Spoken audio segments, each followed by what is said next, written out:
your skin for so long. Oh, I am in your head, so tell me, is it wrong?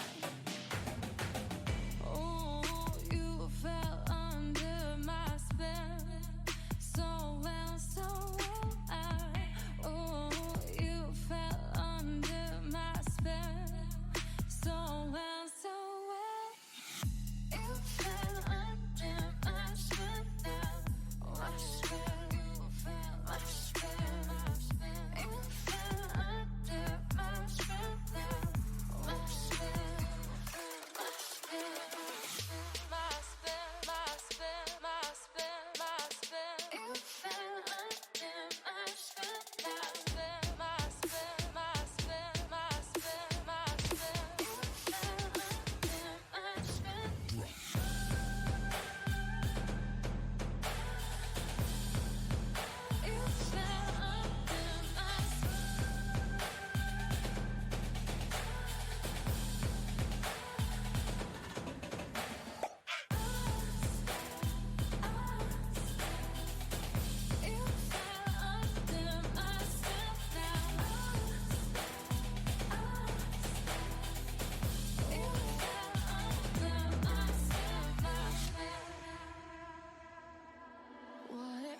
Infinite power.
Infinite power.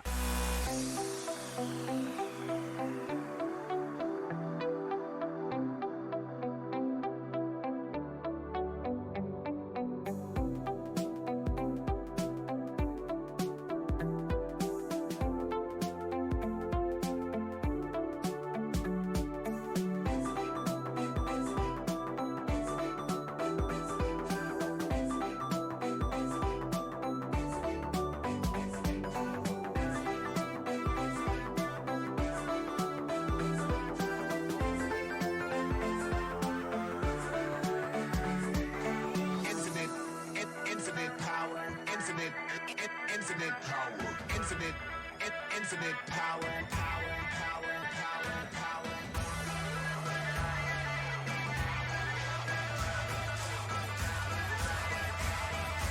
Infinite power.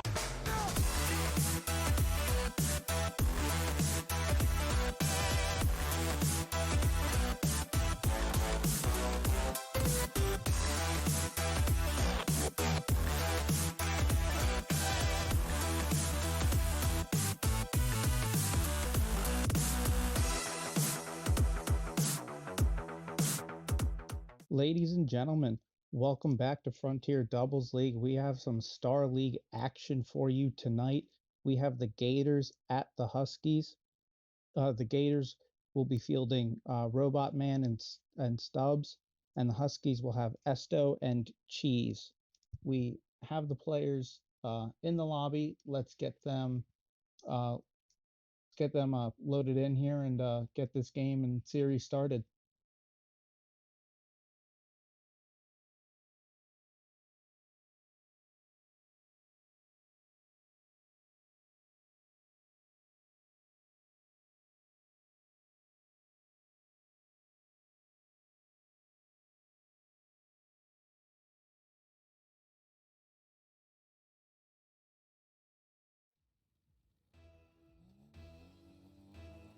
And we have the Gators in yellow and the Huskies in blue. As off the kickoff, Cheese puts it in the middle on the backboard. Can't find anything with it. Gets Stubbs on the demo there. Very aggressive out at the start. Trying to get the ball centered for Esto. Can't find anything with it. It's knocked away safely from the Gators. 50 in the midfield from Stubbs there. Not able to get that in as the ball sent back into the Gators and Robot misses in the corner. That's out front. A little wide, but Stubbs clears it anyway. Goes up for it, trying to bring it down into the Huskies half. Can't do anything with it. Cheese coming back, gets it over one of the Gators. And the awkward touch there looked like a little pinch off of Stubbs, but goes wide of the net. As we have a frantic first 50 seconds here. Stubbs chips it up. Gonna chase that ball down in the corner. Gets the wrap around in the corner there. No one out front to do anything with it. Cheese is trying to take it out there. Esto slowing it down. Stubbs with the challenge, and Esto bumped by his teammate. Looked to be fairly helpful there. Pops it back up. Ball sitting there. Robot almost able to get something with it. Not much doing there. Robot again coming in over the top. Stubbs blocked on his shot there. the Gators getting some possession here, generating some pressure and some scoring opportunities. Can't find the back of the net yet, as Esto tries to clear his half here. Kept in, and Cheese chips it back in his half. I don't necessarily think that was his complete intention there, as Robot misses, but Stoobs puts it back into the corner. And Robot just keeping it in there, but struggling to get some good shots on net going. It has been hard for them to do that, but they've been generating pressure very well. As there's a miss there, and Cheese has an open net and does put it away for the Huskies there to put them up 1-0. Little over 2 minutes played there. Very frantic, very back and forth, but Huskies on the counterattack.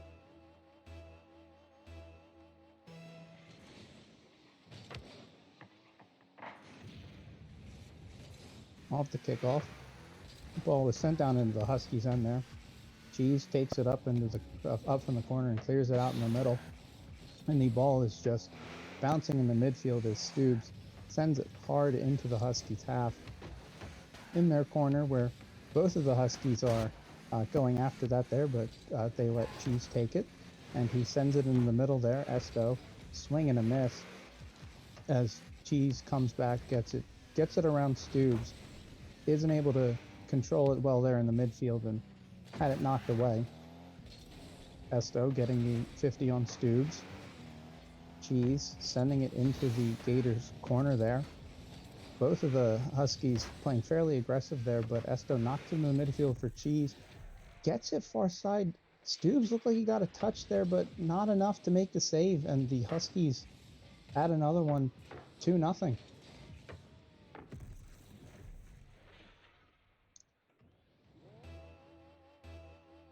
Gators are really going to need to try to find a goal here, just get something back, because they have been generating pressure, but the scoring opportunities haven't been there, and the Huskies have been scoring on their opportunities as the ball floats perilously over top of the Gators net there. Cheese chips it to himself off the side, can't find the read off the wall. As Stoob sends it in looking for the double tap, can't. And the ball ricochets back into the Gators half there as Robot takes it all the way back from the ceiling, trying to take it down. Esto misplays that a little bit and it bounces over him. No harm done there. Stoobs trying to wrap it around. Can't get anything with that either. Esto 50ing Robot there in the middle, trying to get a couple soft touches, get it across midfield there, but Stoobs with the dribble doesn't get the flick that he wanted, and it's easily turned aside, and Esto coming in with a strong 50 to send it down into the Gators half. And Stoobs takes it slowly on the wall, and it's sent off the top of his car, and Cheese up for it, pushes it back down, trying to keep it close, sends it in the middle, but oh, and that's going to find the back of the net. I did not think that had the angle there. He got a lot more power on that than I thought he did on first look, and puts another one in to extend the Huskies' lead to 3 with 39 seconds left. Gators are going to need a couple quick ones here to even have a chance, as Cheese knocks a lofty ball away from the Huskies' goal there. Getting it around one, but Stoobs able to get rid of it there, trying to send it at net, and Esto able to get enough on it to send it off the crossbar. Cheese slowing it down, gets the 50 on Stoobs, but ends up with a pincher with Robot there, and Robot getting one back for the Gators. 15 seconds to go. It's not over, but it's certainly going to be a tough road back for the Gators here. It may be a too little too late for them. But off the kickoff, they fake it. Robot has it up there. Stoobs gets a nice shot there, but it's a little wide, and Esto had been there with 4 seconds ticking down. Looks like the Huskies have this one, as now we are just looking for the ball to drop. Esto deciding to keep it up, playing it in the middle. Cheese getting the shot and going top left at 0 seconds to give the Huskies a 4-1 victory in game one. Absolutely great pass from one Husky to the other, and an excellent shot as well. Taking that and having the accuracy to put that top left like that. And that was looked like a fairly easy win for the Huskies. The Gators did generate a lot of pressure and were in this game for a decent amount of time, but just weren't able to convert on their shots, and that's kind of what killed them in that game. If they can increase the efficiency there, and when they do generate that pressure, actually get that goal instead of letting up these counterattack situations, they stand a better chance of winning the next game. But the Huskies really just need to keep doing what they're doing, because it's working. Cheese with all 4 goals. Esto, though, with 3 assists on those. A lot of great passes from him, and I expect that teamwork to continue as we head into game 2.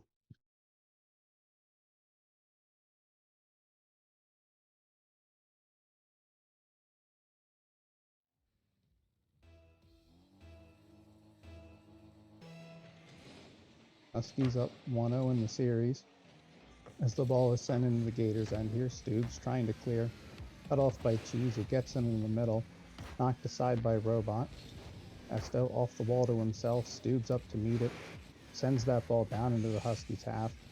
Cheese back to retrieve, sits, waits, and gets a pinch there with Robot and Stoops pounding after, keeping it in the Huskies' half. They're getting a bump as Robot has it all the way back, playing it from his own backboard.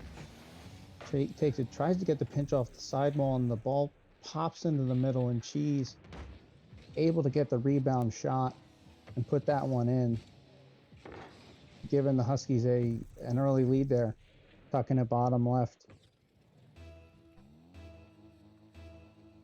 Just unfortunate. Robot looked like he didn't get the exact touch that he wanted, and unfortunate bounce and great positioning from Cheese. And that was a interesting kickoff there, but it looked like both teams ended up faking. But Cheese finding another goal here, has all 6 for the Huskies.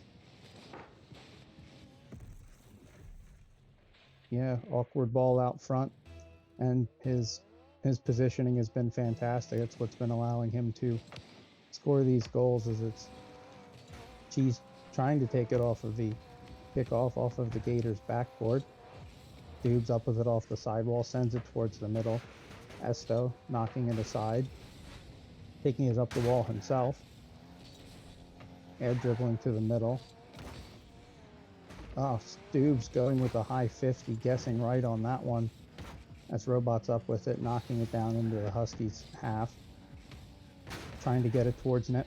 Oh, and Robot gets that one. It looked like that may have been an own goal from the Huskies there. I wasn't sure which one. Yeah, oh, that looked like it was Cheese coming in.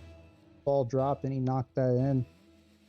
And the Gators get one back. Really, you got to take them however you can get them. But with that, the Huskies' lead has been cut in half here, with 3:35 remaining here in game 2. Stoops with a soft one towards the net, easily turned away from Cheese. Robot knocking in the middle for Stoops, who sends it back to Robot. Can't make a play with it off of the backboard. Stoops from the sidewall, not able to get anything with that either. Coming back, Esto only has Stoops to beat, can't do that. Cheese with the ball, trying to send it in the middle, finds it from the backboard, knocks it in, giving the Huskies a 2-goal lead yet again. Just a fantastic solo effort from the backboard, taking it there, taking it up, dropping it, and finding that shot.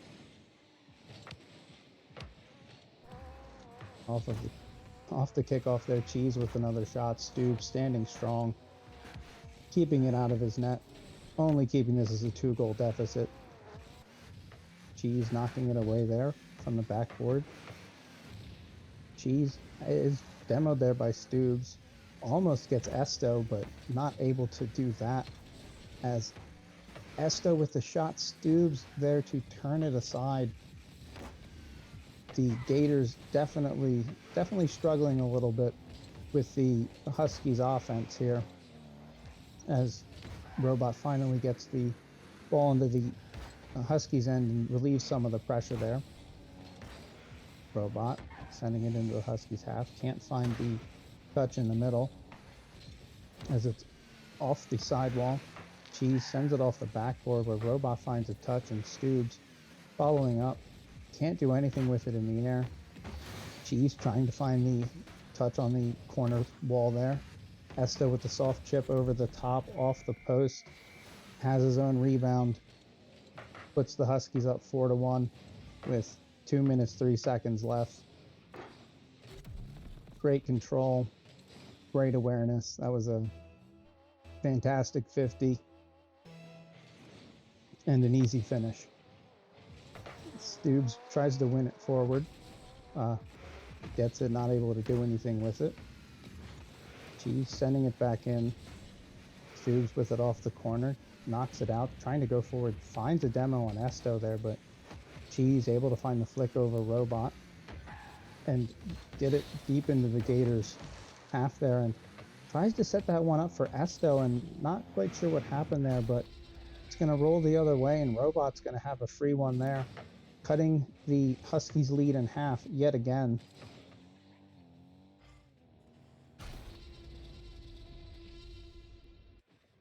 It's, it's not always it's not the nicest way to score a goal. It's not the prettiest, but they count all the same. And Stoobs trying to get a shot off the kickoff there. Can't do anything with it.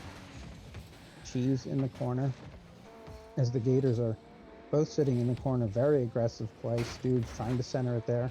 Robot with the shot, immediately stopped by Esto. Takes it, sends it the other way, is trying to play it slowly in the corner.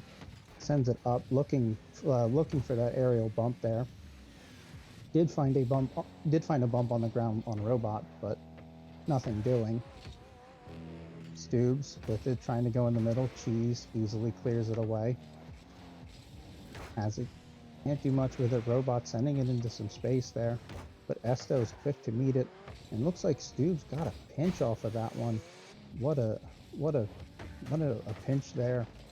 Esto with the open net, and he will find the back of it, giving the Huskies a 5-2 lead, 40 seconds left. This one looks fairly wrapped up for the Huskies. They look like they're well on their way to taking a 2-0 series lead, but the Gators have scored some late goals before. Maybe they will be able to get enough this time, as it's off the backboard, and there's one. I don't know if that's exactly a caster curse, but they're down 2 with 35 seconds left. I'm just saying that there's a chance. Off the kickoff, Esto sends it in the middle, fouls it up in the air, trying to send it towards the backboard. Robot there to interrupt it. Stoobs from his own backboard gets a 50 on the ground there and wins that. Only Cheese in front of him there. Finds the flick. Wasn't a strong one, but Cheese able to find the angle there, and Esto sent it in the middle. Cheese almost had the redirect to really put this one away, but with 4 seconds, it looked like, again, it might have just been the Gators a little too late for them, as they go down 5-3 in game 2, and the Huskies just need one more to take this series, and the Gators are going to have to look to a reverse sweep here, and they're going to have to figure out a way to shut down Cheese. He's been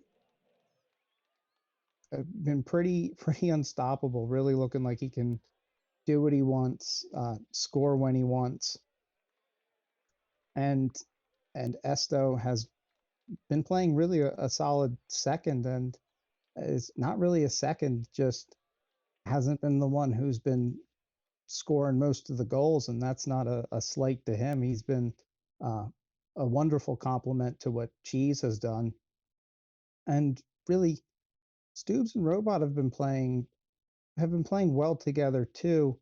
Just the just that finishing, the final finishing touch has been missing so far.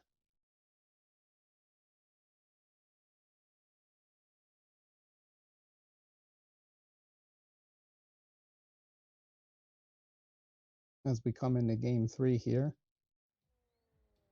Gators need a win in this game to keep this series alive.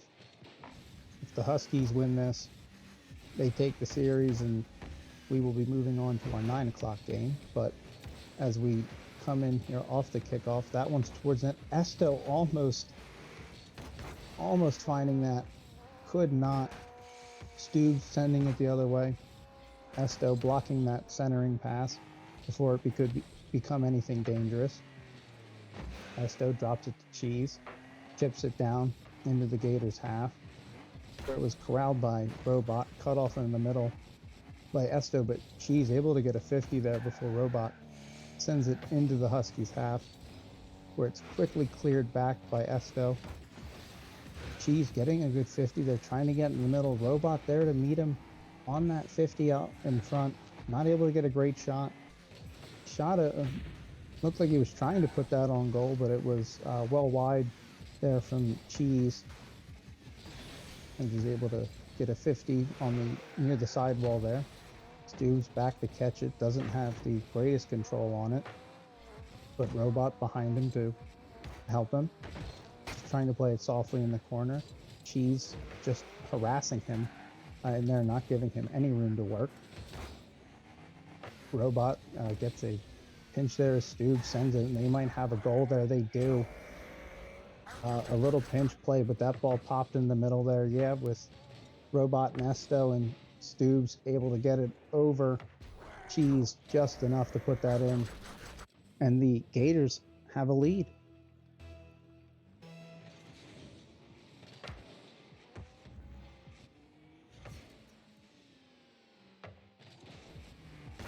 Off this kickoff, Stoobs knocks it over, and we might have a chance here that's chipped over. Cheese with the save, keeping that out. It wasn't necessarily a shot, but he cut off a pass for sure. And that was a great scoring opportunity for the Gators, turned away. But that's sent out into the middle, and Robot dropping that perfectly for Stoobs, who smashes that into the net and extending the Gators' lead. Definitely a revived offense here. They are finally finding that finishing touch, getting that ball in front, and finding enough room to get that unimpeded shot, even if it's coming that close to goal. As Robot getting a bump on one of the Huskies there, Stoobs taking it up the sidewall is met with a 50 on the wall there, coming back the other way. Esto trying to center it for Cheese. Had it, and Stoobs coming through with the save, and that might just go the other way, and it does. And Robot tucking it in, just an unbelievable save from Stoobs there. I really don't know what else to say about that. And Robot making sure that ball gets into the net too, extending this lead 3-0. Here's the offense that wasn't there in the first 2 games has shown up in full here in game 3. Playing it, Robot towards the middle. It's a weak ball. Esto has it. Stoobs standing strong. Esto putting it off the post on the rebound. Can't find the net there. Misses on a ball in the middle. Finds the bump on Stoobs, but able to corral it. Cheese harassing him there, and has a 50 with Robot. Esto catching it, slowing it down. Stooge not able to find the touch, but it's enough to knock it off. And demoed there by Esto. Cheese electing to play it back into his own corner, find some room there. Takes a 50 with Robot and wins that forward ball in the air. Gets a second touch off the back ball. Esto in the middle to find it. Huskies get one back with 1:45 left. Very methodical, very smart decisions from Cheese there. Taking it back in his own corner, giving himself that space. That was just a smart 50 from him there.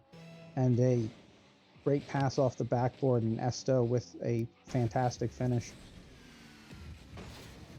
Missing it off the wall there, though. Cheese turning on it, finding the 50. Ball squirts across the field where Stoobs send it toward the Huskies net. Esto turning it away off the goal line. Cheese with it in the air in the middle, sending it to Esto. Puts it high off the backboard. Water falls down. Cheese able to get enough of a touch there to send it across the goal mouth where Esto's there on the far post to touch it in. And the Gators lead is down to 1 with 1:20 left.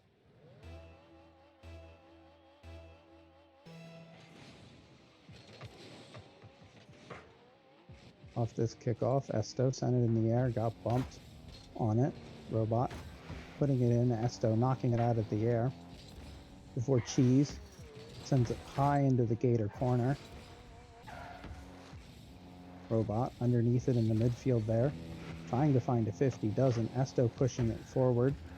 Cheese trying to throw it towards net, can't do anything with it. Robot finds that boost steal in the corner, dropping it in the middle. Stoobs not able to do anything with that though, as we have 43 seconds left and the Gators still just need to hang on.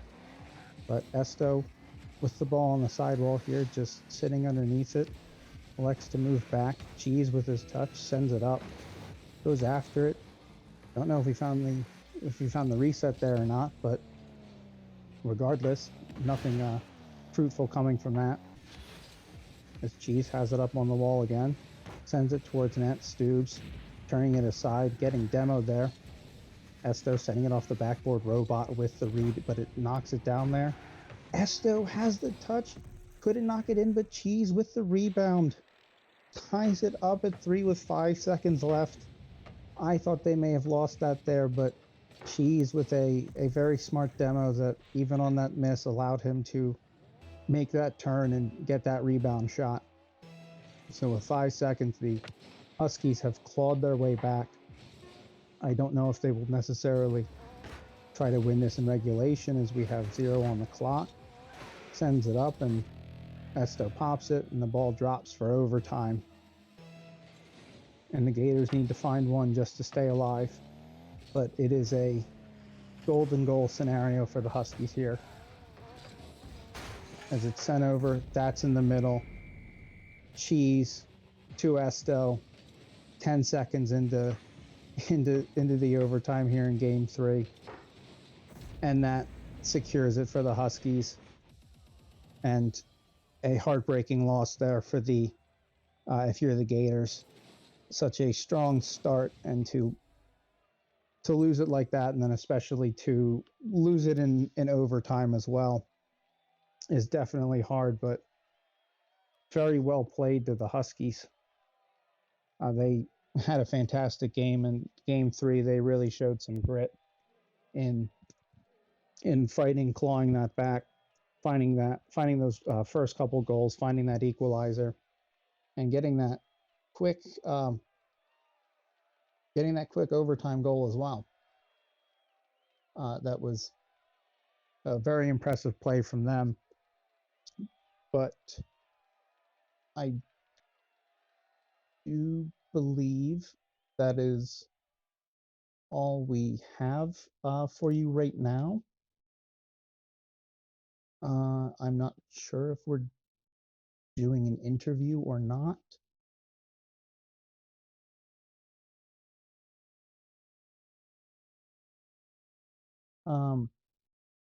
But well, anyways, that's I think that's it for of this game, the Huskies taking the series over the Gators 3-0, and that'll be all for now. But we will be back at 9 p.m. for an expert matchup between the Eagles and Seagulls. So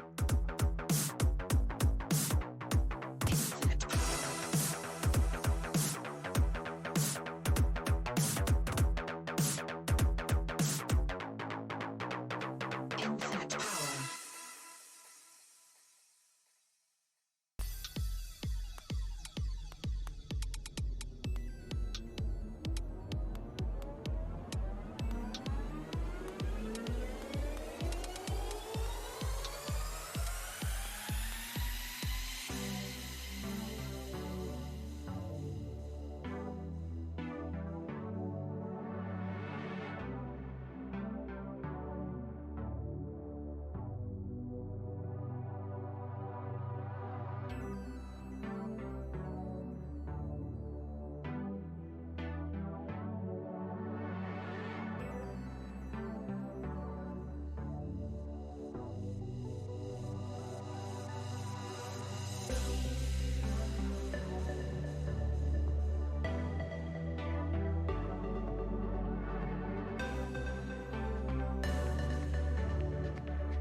And welcome back to another series in FDL. We had one at 8, and now we're here at 9. I'm Cyproc, and joined here on the desk with me is Jorgen von Strangle.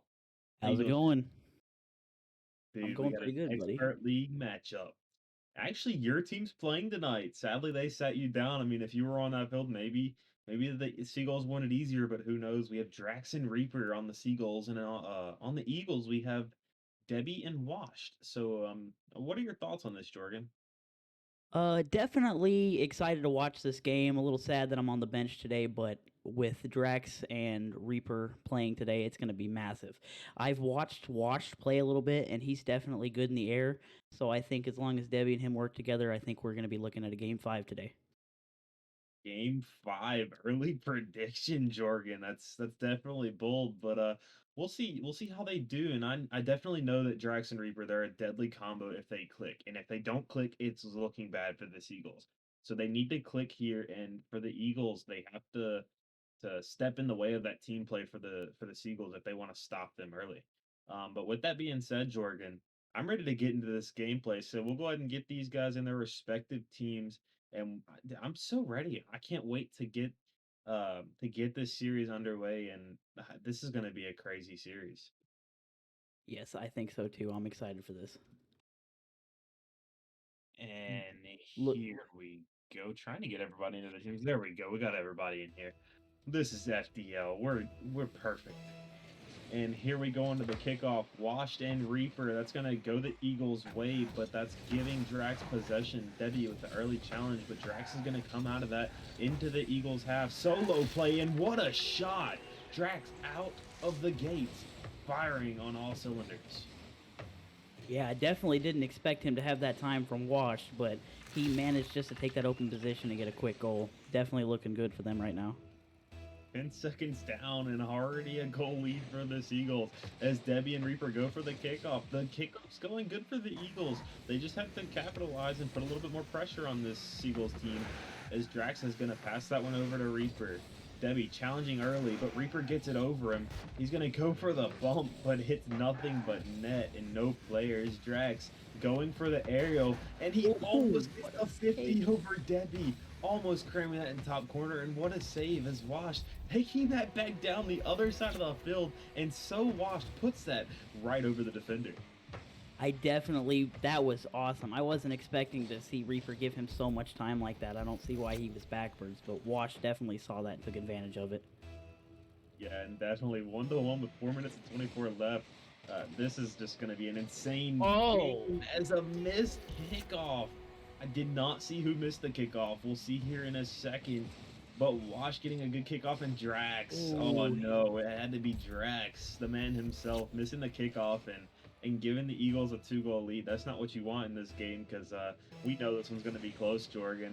Is Drax getting that kickoff from So Wash, as Reaper is going to take that off the side wall, but Wash is going to clear that back into their corner, take possession, but an early 50 coming from Drax, going in the Seagulls' favor. Reaper getting a weird touch, and he's out of boost. He has no boost to go for that ball, so he's going to retreat as Drax is going to pick up this ball and try to get the solo play on Wash, but Wash clearing that back out. A back pass from Drax straight to Reaper, and the ball, goes straight in the top right of the net. That was definitely a good play. Drax saw that he couldn't do anything with the ball, so he just went in for the bump. That was perfect. Yeah, and that's the teamwork we were talking about before this game, or before this series, Jorgen. Is just them going for things to open up the lanes for the other teammate to go for, and that's beautiful from them tying this game up. Is Reaper gonna take the ball into the Eagles' half, but a heavy clear from the Eagles going to the back wall, but Drax is gonna clear that one out. A center from Debbie. So Wash nowhere to be found as Reaper's gonna clear that back right over Wash, and smidge, but Wash is gonna pick that up because Drax did not know what to do with that. Pass off the back wall. He gets a bump, and Debbie puts that in the top left corner. This is a crazy game so far, Jorgen. Yeah, it's been kind of concerning watching their boost management throughout this whole game. I always keep switching to people and seeing that they're out of boost, but yet somehow they still managed to make that work with little to no boost. So that was good on the Seagulls. Good job, Seagulls, for letting that I meant to say Eagles. Oh my god. It's okay. English is hard. It's oh no. He just missed an open net there, Jordan. That's not what you want to see in the expert league. You have to bury those, especially in a close match like this. As Reaper is gonna get a heavy clear out to the Eagles. Oh. Just giving them possession as they kind of waste that and double commit. It just passing it back and forth right now as Wash is going to try to take his time a little bit here, going for the aerial, but Reaper challenging him very early as Drax is going to take this up the sidewall, but getting demoed for his worry or for his troubles as Debbie is going to clear that ball off the backboard to the other side, but Reaper's there to take that ball off of his hands, and I don't know. That's where the boost play comes in. He just wasted about 100 boosts going for that weird play that he didn't even touch the ball on. As oh no, Reaper and the Seagulls whiffing a little bit there and putting that ball in the back of the net. And honestly, Jorgen, that was all Debbie. That's just a Yeah, yeah. I was gonna say right off the back wall, right off the sidewall with 0 boost, he managed to make that work and get it straight into the net. That was definitely good on the Eagles.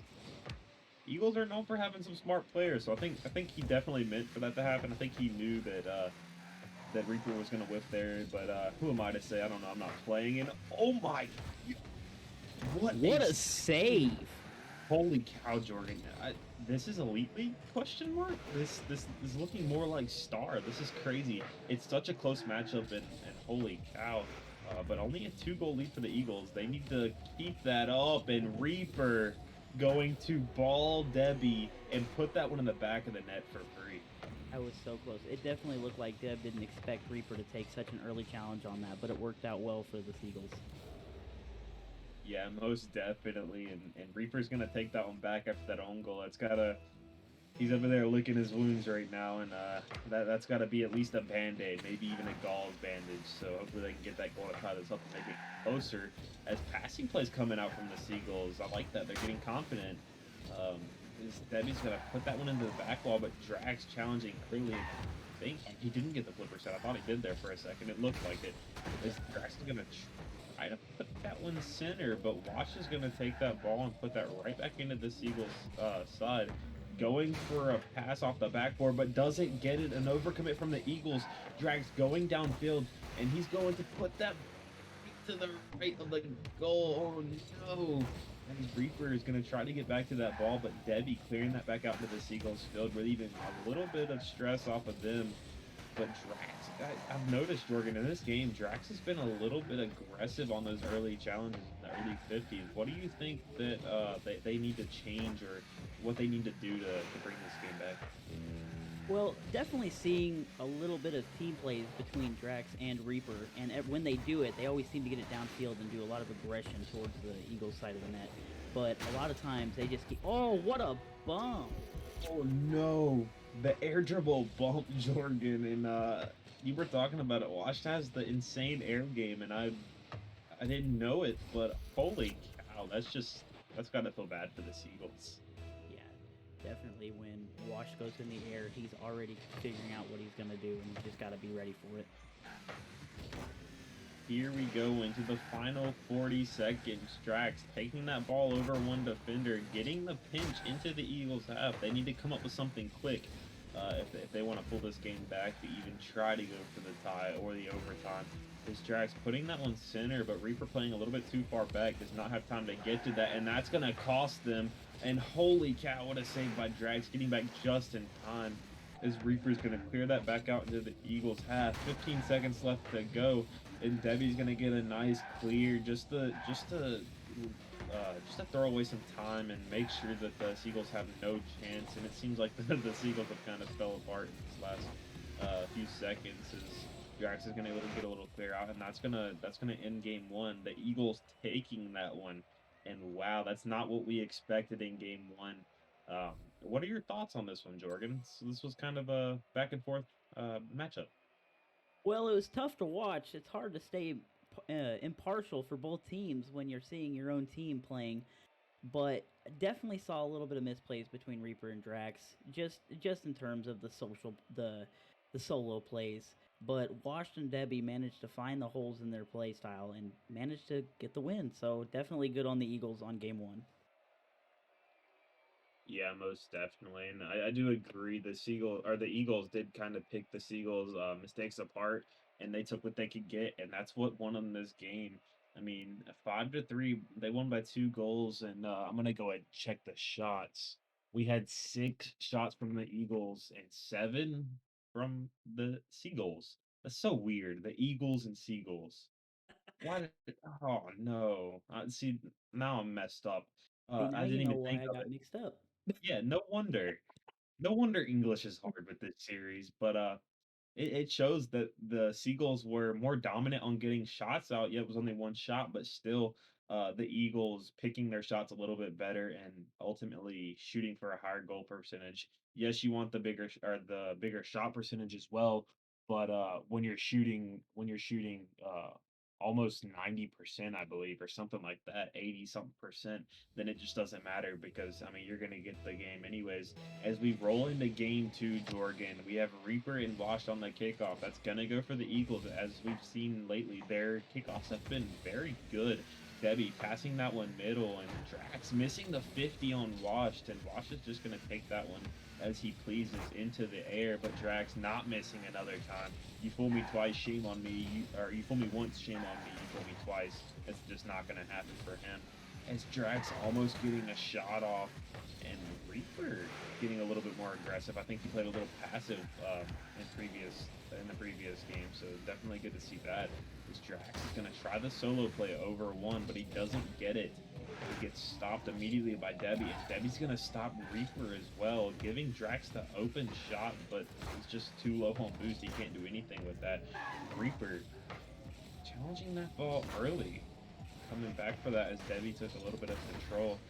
I-50 goes in favor of the Seagulls, but Drax is nowhere to be seen as he's going to 50, or not 50, God, he's going to challenge early.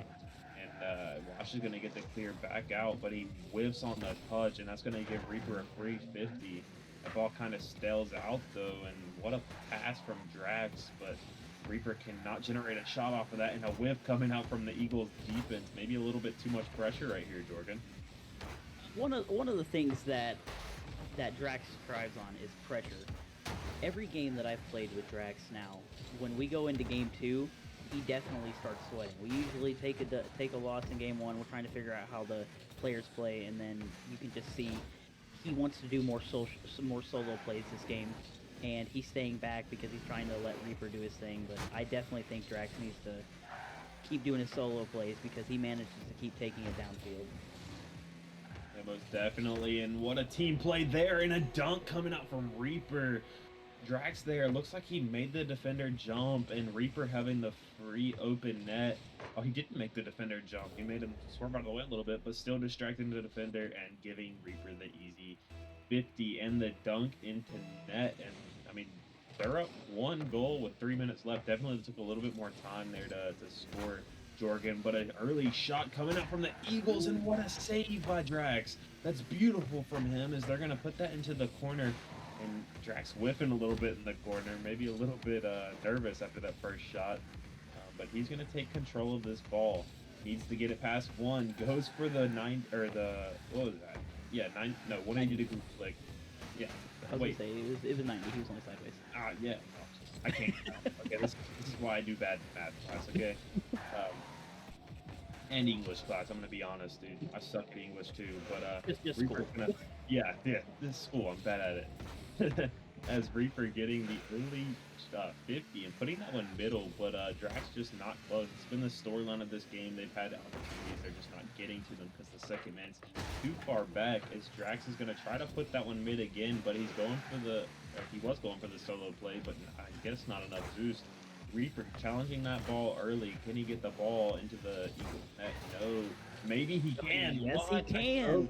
I spoke too soon. Reaper somehow finding the back of the net, Jorgen.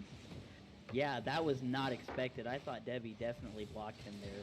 I think they got a little bit of the caster's curse with that one.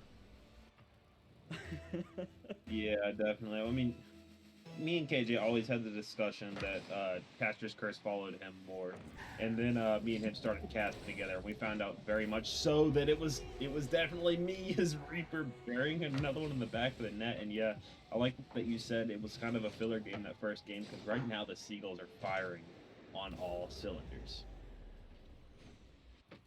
It's definitely the way the Seagulls play, but I think this is still gonna. I think this is definitely gonna be a great series. Both teams have well deserved and well needed respected players because Watch is definitely one of the best players I've seen in the air so far.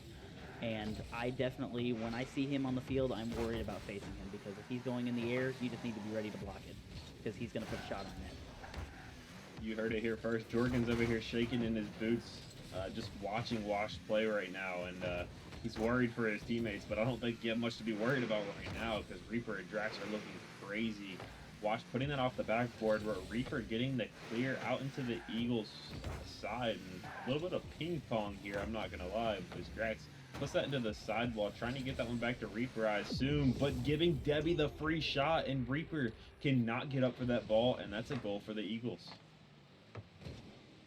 Yeah, I definitely wasn't expecting that center pass from Drax, but unfortunately, Reaper once again on that corner was backwards, and Deb ended up making advantage of it again, which is unfortunate. But I definitely think they're going to work through it. It's probably just the nerves of the games.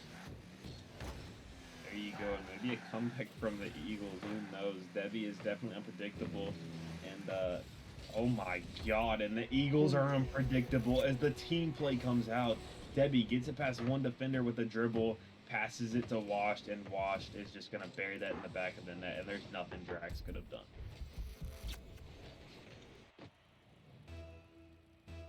Here we go into. We have a minute left here, Jorgen. Oh wow!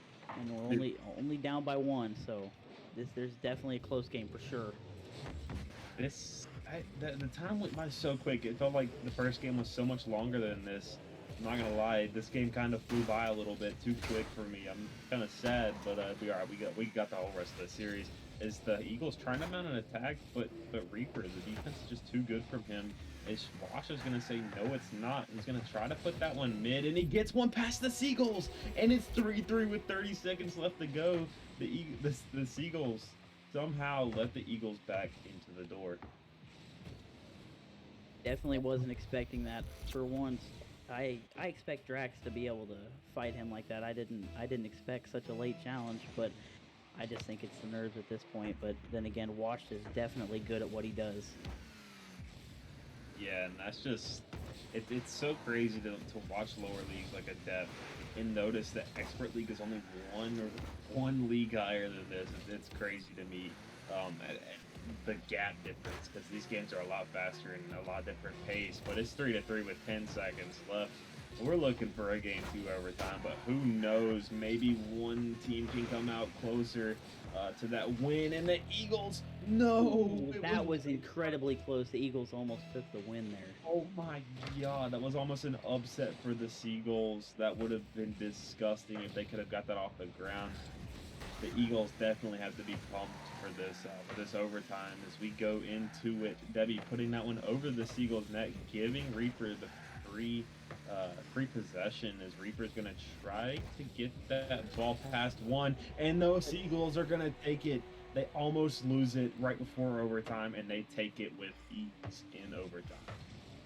Yeah, definitely. Drax saw the positioning with Wash being alone in the net and just tried to demo him.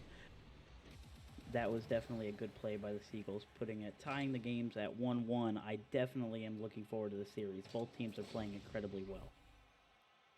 Yeah, and on paper, I believe both Seagulls players are over 14 Sal, and both Eagles players coming close to only being 13 Sal. I believe it's a 13-2 and a 13-5. So on paper, the Seagulls take the series easily, but right now, the Eagles are coming close. I mean, it's 1-1 in this series, and both teams are playing absolutely insane. I wish I could play Rocket League.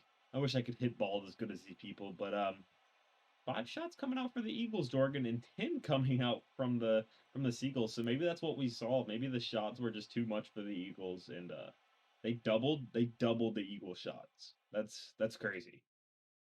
I think the Seagulls are realizing that they just need to keep constant pressure on the Eagles in order to keep this game solid for them. Otherwise, you just give Washed and Debbie too much time. They're going to get a good team play and get it straight into the corner of the net, and that's what they've been doing every time they've gotten a goal this series. Yeah, most definitely. And I'm gonna be honest, Jordan. I cannot wait to see the rest of this series. It's 1-1, and dude, this is just gonna be crazy. I mean, when you see both teams firing out of the gates like this and just going off almost. The Seagulls playing a phenomenal team game, and the Eagles playing the same way is washed in the air is kind of crazy. But Reaper messing up that kickoff, got a little bit lucky that Debbie could not find the back of the net there because that would have not been good to get a scored on that quick. As Wash is going to go for the aerial play, but Reaper is going for the 50 and he gets that one. But Debbie missing that right off the top of the net as Reaper's going to take that back into the Eagles side going for the aerial, but hitting the ceiling and a nasty pinch coming out from Washington and Reaper as Drax is going to clear that right back out to where it came from. Debbie trying to put that one mid, but Reaper's right there. Jorgen, right now, it seems like, I mean, and even in the series, it just seems like the Seagulls defense doesn't break almost. I mean, when they're back, they're always going for 50s, and I noticed that most of the time they get those 50s and they normally win them. So I don't know if that's something you guys practice over there in the crow's nest, but that's definitely impressive. And Reaper almost putting that in the back of the net. This is going to be a crazy game as Wash taking that ball into the Seagulls half, playing the slow game here, but not going to get anything out of it as Drax is going to 50 Debbie back into the Seagulls corner. Wash clearing that one back out, giving him a little bit of time, a little bit of room, but Reaper's going to say no and just completely bump him off of that ball. Drax clearing that back out into the corner, but giving that straight to Debbie. Debbie's passing that to Wash, but they can't get any shot off of it. Unfortunate for the Seagulls, or for the Eagles, sorry. And Wash is going to take that right back out to the Seagulls side. Reaper pushing that towards the Seagulls side of the field, almost getting demoed by Debbie, but avoiding it narrowly. And Wash is going to try to clear that back over Reaper, but not getting the clear. Reaper's going to try to 50 Debbie, but he has no boost. And almost so close to seeing that redirect coming out from the Seagulls, and that would have been disgusting. As Wash almost putting that into the back of the net, but getting a demo on Drags to loosen up that defense and try to put one in is Debbie. The Eagles are getting so close, they're putting on so much pressure, but it's not coming out for them right now, Jorgen. One of the things that Reaper has us work on, we do a lot of replay analysis and try to figure out what our weak spot is. And one of the things that we strive on is our offense, and we're usually a little bit weak on defense. So now that the whole team has been working on defense, I think that it's showing in this game with just about every single shot on goal being blocked and every single 50 just being denied by the Seagulls. Yeah, most definitely. And I do know Drax. I know he's he's insane at this game, and he's a crazy captain. So Seagulls definitely lucky to have him, but the Eagles lucky to have Debbie. He definitely leads this team, and what a shot! Oh my God! What a Talk save about by a Drax. defense. He just put up a wall and said, "No, thank you. You're not coming in this net." As Reaper's gonna push that back out, but he doesn't have enough boost to put that one in. No defender there, but it's just not the right time, or he's not at the right place at the right time. As Wash is gonna try to flip reset that out back into the Seagulls corner. Doesn't get the flip reset. Or the touch off of it at least, but he does get that in the Seagulls side. Wash going for a solo play, and he gets the demo. Oh no! It took almost it took 3.5 minutes in this game for somebody to score, and it came off of that. Seems like Wash is so good for putting the ball on net and then just going for the bumper demo. Yeah, we definitely are seeing a little bit of weak spot there. Drax in the chat saying that he's hard lagging, but unfortunately I'm not seeing it in the ping, so I feel like a mistake was made by the Seagulls there. And just to fix a tiny little mistake, that I wanted to let you know that Drax is not the team captain, but Reaper is. Either way, the Seagulls team is crazy. Don't you fact check me, okay? Listen. But Reaper. Okay, listen. What a Okay, the block Eagles by are lucky to Warren. have because they picked up Drax, but the Eagles putting up a fight right now. Right now they're up 1 goal with a minute left to go, and playing such an offensive game, man, putting so much pressure on Oh, the Eagles team that's and so unfortunate. overcommit, an overcommit, Jorgen. No, the Seagulls overcommitting just a little bit too hard, and what a bounce coming out from the Eagles backboard. Definitely giving me assist to the backboard because holy cow, that ball came flying off of it, and Wash is gonna take that one for free. Definitely a lot of miscommunication there. Drax went for the pass and Reaper went for the demo, thinking Drax was going for a solo play. So unfortunately, that just didn't work out. But it worked out for the Eagles, so good on them being up by 2. Definitely they're paying attention to the plays, and it's working out well for them this game. Yeah, and that's crazy how the rank difference between these teams is pretty big. I mean, 100.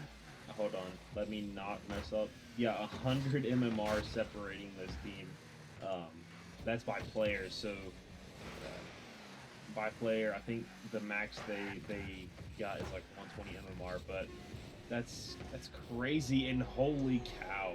Reaper Sorry, I picked got a little bit sidetracked talking about other stuff and the Eagles mounting an attack and showing how volatile their offense can be. And Reaper, uh, 9-second comeback question mark. The Seagulls team can do it as we go with 10 seconds left to go. Kickoff.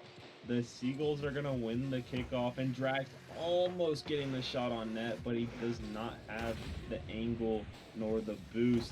Can they get this ball up and keep it up? Reaper No, they rotated can't. all the way out. That's so unfortunate. Wow. What a game. What a game 3. The series is, I mean, I'm already ready to get back into game 4. I mean, I'm ready right now, Jorgen. This Seagulls team is popping off, and so is the Eagles team. The Eagles team taking this series 2-1 so far. And the Seagulls, I mean, what can they do to bring this series back and try to at least mount a comeback? Uh, 1 second. Drax is wanting to know if he can reset his game real quick. All right, and so we will have a game reset. Sorry about that, everybody. We'll have a minor setback, but that's all right.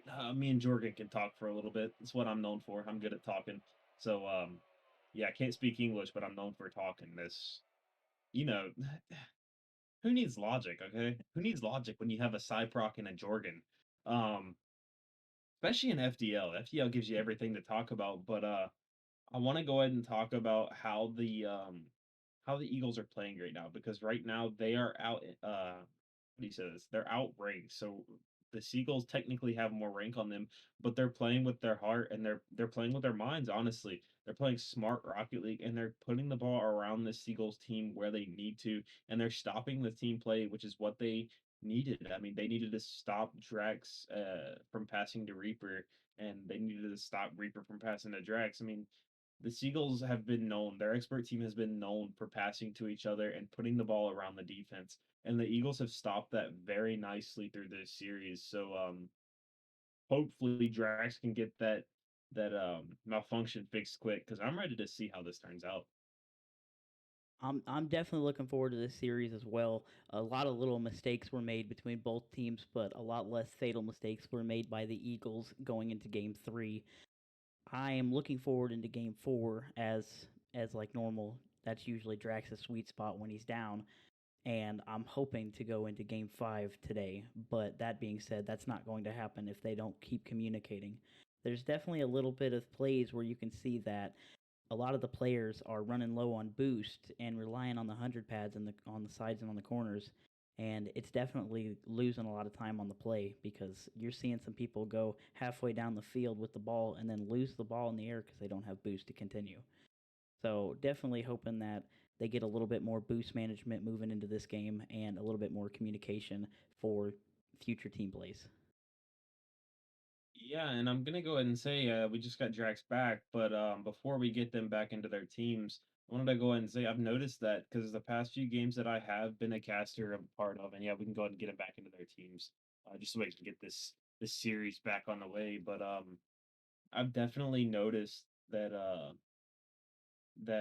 I lost my train of thought. I lost my train of thought. What was I gonna say? Oh, So I've recently I've casted a few Elite League games as well, and I've noticed that boost is the main struggle, and there's teams that need to figure out how to maintain their boost, and the Seagulls team, it seems like they're using a little bit too much. As Debbie almost getting the double tap, oh my gosh, that would have been danger for the Seagulls. As Wash is gonna try to get a clear, but Drax 12 seconds down, Jorgen, and there's already been a goal, and there's this game's already shaping up to be a great. Definitely that was definitely a quick goal. Unfortunate for the Eagles. Wash definitely hit the top bar and it slammed him down into the bottom of the net. So Drax was able just to continue putting that one away. Definitely a good play on the Seagulls, but we're just looking at a ton of action this game. Yeah, and Debbie almost getting the double tap, just barely missing that, very narrowly missing that as well. That would have been disgusting, but the Seagulls turning the field and burying that one in the back of the net. That's good for them, as we're going to see a little bit of a breakaway. Can Drax put that in the back of the net around the defender? No, Rosh, English bad. As Wash is going to get the save. Debbie taking that one up, going to try to get it over Drax, but he's just in the perfect spot for it, as they're going to clear that back out into the Eagle side. And what a bounce shot over Debbie. Reaper, that's a beautiful shot. He should be proud of that one. For sure. Definitely thought Reaper was going for a pass there, but Reaper just managed to put that whole play into his pocket and put it in the net. Definitely looking a lot more aggressive for Reaper. He's not playing as passive this game, and I'm looking forward to seeing how he plays this game. Yeah, definitely. And we're used to seeing Drax going for those solo plays, but Reaper pulling a little something out of his pocket, and it's nice to see from them. They're getting a little bit of offense generated in this game, and they're already up 2 goals. As Debbie's going to try to get the first goal of the game in the back of the net, but does not get it. Gosh, is not going to 50 that. It's playing a little bit passive, the Eagles team is right now, as Reaper's going to put that off the backboard, but a 50 coming out from Drax and Debbie. That's going to go in favor of the Seagulls. Drax is going to try to get the double, but Washed, putting that right back to where it came from, and Debbie's going to clear that back into the Seagulls half. Or not Debbie, oh my god, brain is not fast today. Reaper cleared that into the half, my bad. And Wash is going to try to get this ball into the back of the net, but Drax cutting him off and saying, no, that's my net, you're not allowed to put the ball there. Debbie clearing that back out into center field, as Reaper's going to challenge that very, very early. I don't think the Eagles really expected that. He's going to try to pass this back out, but no, he goes for the solo play, and Drax is going to be right there. And I think this was the problem earlier. I don't know if you remember me saying this, Jorgen, but the Seagulls in the first few games just did not have the second man there. It was always one man was up and the second man played too far back. But now they're playing that team game that they can pass, and the other teammate's always going to be there. And there goes Wash off the sidewall, trying to get a flip reset, but he hits that a little bit too hard with the front of his car. 50 coming out from Debbie. Reaper's going to try to put that one back out into the Eagles half, as he does. Watched 15, or not 15, god, dude, English. I'm struggling today, okay? Listen, it's not been my day, but the Eagles clearing that off the backboard. Debbie going for the shot, but missing that, as Drax is going to get a clear, but Reaper's there on the goal line to save that ball. That was a beautiful shot and should have went in, but Reaper saving that ball, and he can't save that one. Debbie, his shot's just too good for the Seagulls to save, and the Eagles finally breaking that defensive barrier. Yeah, Debbie's definitely trying to show his worth here. Already 5 shots into the game. He's been trying to put him away, and the Seagulls have just been blocking him. Unfortunately, I missed like a whole minute and a half because my internet went down. I apologize. You're fine. You're fine. It happens to the best of us. Glad I was able to come back to see that. Yeah, there you go. There you go. The content is always here in FDL. As Wash going for a play, but getting bumped off by... Who was that? By Reaper. That's who it was. I can't read either. Oh my god, I'm struggling, okay? As Drax is going to go for the 50, but missing that. Wash going to clear that back out into the Seagulls half. Oh, off the backboard as Debbie's going to get a shot off, and Drax can't recover. Debbie is lights out right now. We're staring on, three people in the game going downfield with 0 boost, not picking up any of the little pads at all, and still managing to make a great play out of it from the Eagles. Yeah, most definitely. And like we said here, Jorgen, this series was going to be close, and this game is even closer. We have a minute and 15 left to go, and it's 2-2 as Drax tries getting an early one off, but Debbie's right there to counter. Is going to take that off the side while putting that back into midfield, and Wash is going to get the shot off, but not good enough. Reaper's going to save that. Going for the aerial, gets the power out, and Debbie just happens to be there right in time to get the save. Wash gonna try to take that ball. He's taking his time, but you don't want to take too much time because Reaper is gonna be right there in your face. Debbie taking that back out the midfield, but Drax early challenges him again. And it just seems like this Seagulls team is playing up in their face, not giving them room to move, as Wash is going to try to put that middle. And Debbie getting the shot off, but a little bit too high. I'm going to be honest, it just seems like the Eagles are rushing themselves. There's a bump coming out from the Eagles on the Eagles. It just seems like they're rushing it because they know the Seagulls are going to try to play aggressive. As Reaper's going to try to get that around both defenders that double committed, but he doesn't get it.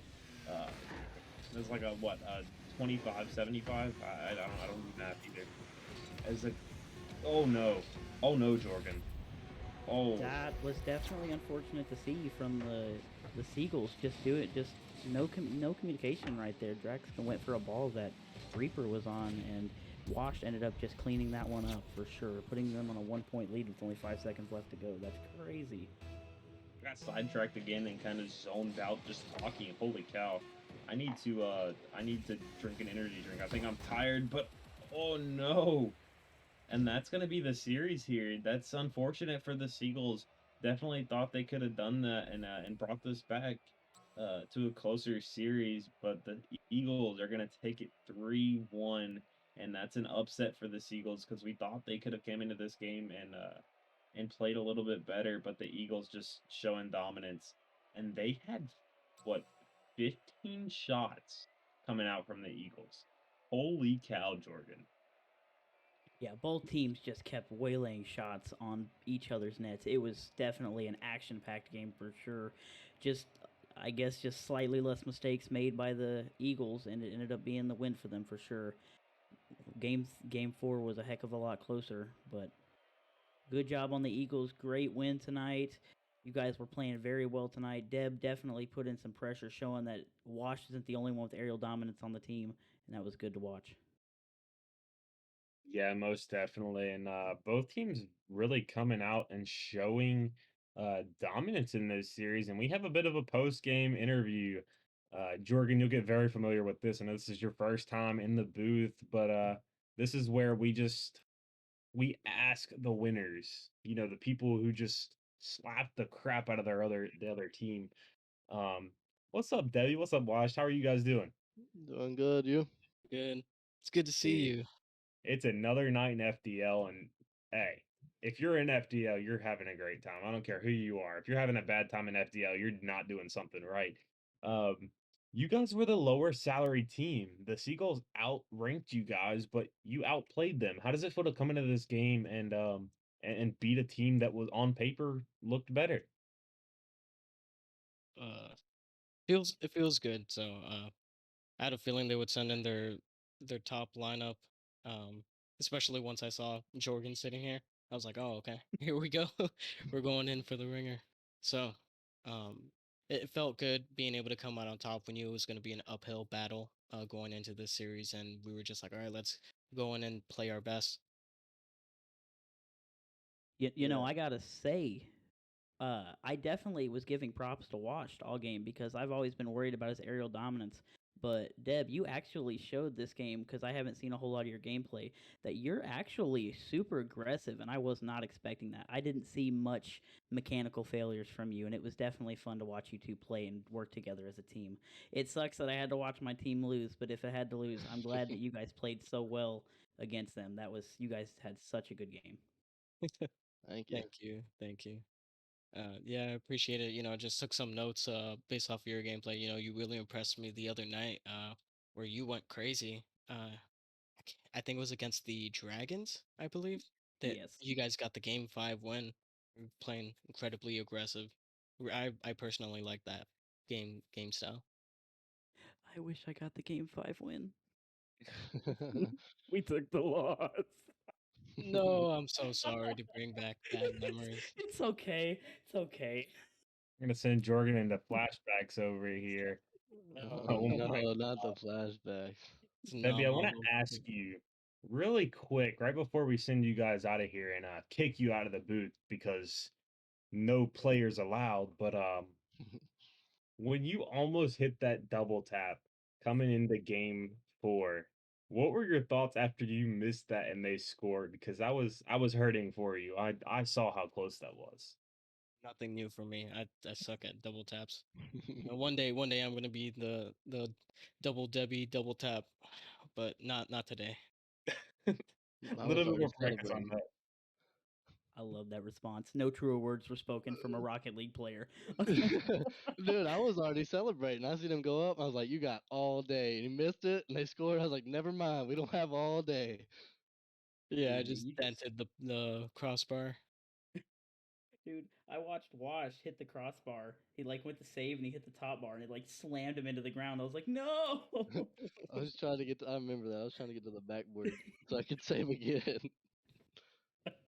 Whiffs coming out from both teams, but hey, it made for an interesting match, and it was definitely closer than I thought it was going to be, and definitely different than I saw it coming. I mean, the Eagles upsetting the Seagulls.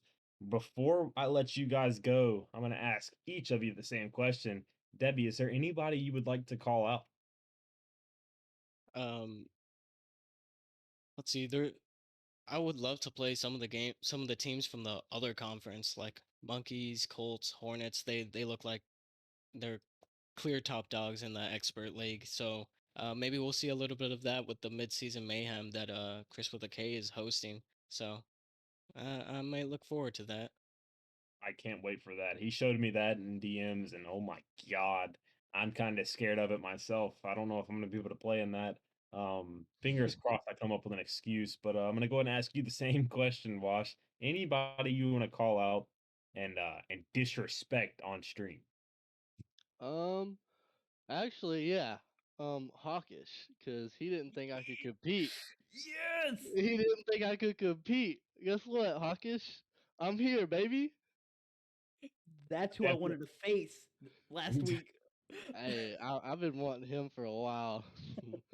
Definitely clipping this and sending this to Hawkish just so he knows. Oh, Just don't so worry, he I'll knows tag what he's up against. him. Just so he knows people are coming after him. But that's been it. I mean, that was an insane series. Congrats to the Eagles. Congrats to Jorgen on his first stream game. You did great, man. But I've been Cyproc. That's been Jorgen. We have another matchup at 10 p.m. We have a Depth League gameplay that's scary in my opinion because you never know what's going to happen in a depth. But we have the Hornets versus the Rams. That's going to be an insane game or an insane series. Sorry about that. But definitely stay close to your TV monitor, whatever you have. I've been Cyproc. That's been Jorgen, and we appreciate you guys watching. We'll see you next time. Thanks, everybody.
Cause I play to win.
night, the city lights are dancing, slowly falling apart.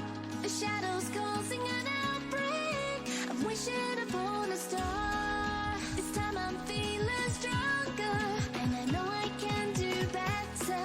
The shadows causing an outbreak. I'm turning the light. We're gonna light it up, oh, light it up, ooh, light it up, causing an outbreak. I'm turning the light. We're gonna light it up, oh, light it up, ooh, light it up, causing an outbreak.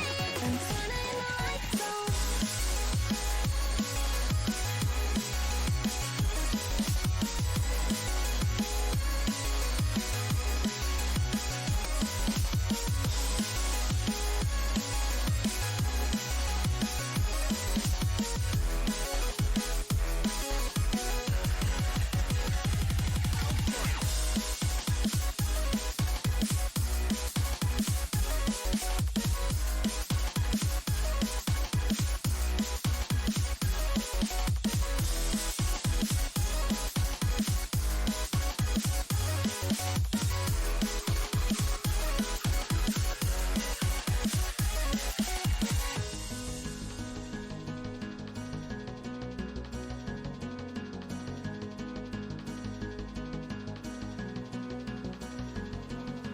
Open your eyes and see the people chanting, slowly falling apart.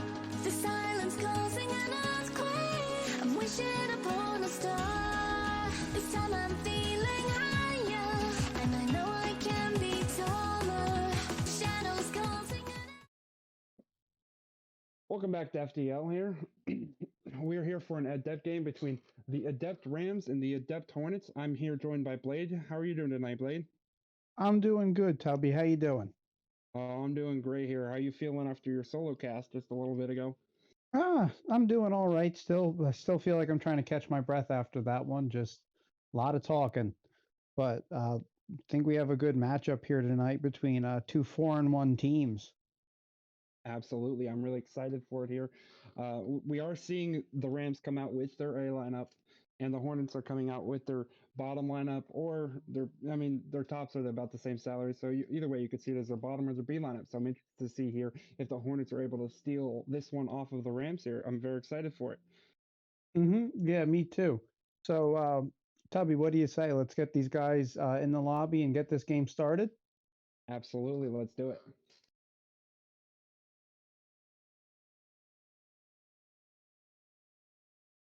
All right. Alrighty. Alrighty. I'm really looking out for here. We've got Guerrero and Sling here versus AJ Binky and Bearded Morse here. Last game we did watch Sling. He had a big pop-up, a lot of great aerial game, a lot of great ball control, playing really well with their bottom lineup here. I'm excited to see how he works with their top lineup here. Guerrero is a very high caliber player. I played against him myself, and he did destroy my team, so I'm excited to see what they do here.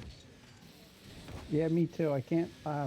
It's been a bit, I think, since I've done any Adept games, so none of these names are looking terribly familiar at the moment. Oh, but some of them look vaguely familiar. But I really am excited to see what both of these teams can bring. And so far, it's just kind of been hitting the ball back and forth. It's the feeling out process that happens in these first games. You never want to be too aggressive. You really want to see how either team's going to play here. Really looking for game two and towards the end of game one and the beginning of game two, for teams to start getting aggressive and really having their game plays put in place here. We're looking at two of the best teams here. So as far as knowing who these players are, you better learn their names if you're interested in the Dev League playoffs, because these two teams are in prime position to make the playoffs here, and they're really looking to make the home stretch here. We're halfway through the season, and this is really going to decide placements, who you're going to end up going against. So these are very important games here for both of these teams. Yeah, certainly. You definitely want to win as many as you can. Just try to control your own destiny. Sling trying to put one towards net and can't find that. But so far, just really not a lot of offense from either team. Really, not a lot of generation. I mean, I think that's one of the first shots we've seen I guess, go on target, let alone really be an actual scoring threat just yet. Absolutely. A lot of big clears from each other here. I do believe, yeah, Bearded has 2 shots on goals, and Guerrero does have 2 saves here. So the Hornets have been more shot aggressive here, but you know, I look to see the Rams changes. These are 2 very mechanically gifted players who are very strong on the offensive end. So I mean, I'm gonna expect them to ramp up the pressure any minute now.